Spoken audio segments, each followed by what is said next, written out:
This is a quick video explaining the difference between traditional KD convection kiln drying and radio frequency drying, or RFKD. They use different mechanisms to remove the water from wood, and both work well at drying different thicknesses of wood.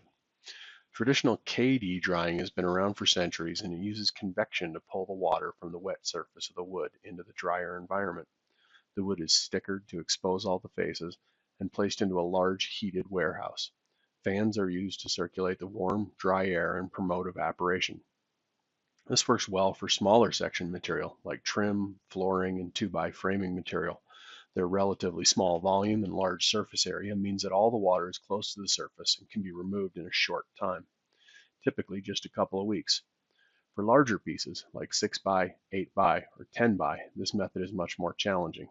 The kiln time required to dry thick pieces more thoroughly jumps quickly to months or even a year, which is not reasonable for a kiln drying business.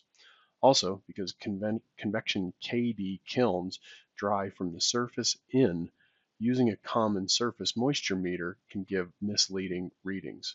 For this reason, KD drying of large timbers is also often referred to as kinda dry. Radio frequency drying works on different physical principles. The wood is not stickered and is loaded into a vacuum chamber which lowers the boiling point of water to around 100 degrees Fahrenheit. Radio waves are then sent through the wood, exciting the water molecules, very similar to how a microwave oven works. The liquid water changes phase to low temperature steam, which can be evacuated from the timber quickly and easily. Because the vacuum and the radio waves act on the entire timber, not just the surface, the water is removed much more consistently thoroughly all the way through the wood. RFKD dry the timbers so much more completely than standard KD drying that the timbers shrink, twist, and bow much more in the drying process.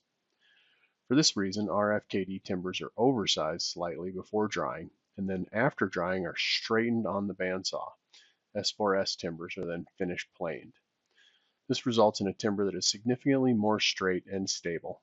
Craftsman-like joinery remains tight and beautiful for generations rather than just a couple of months.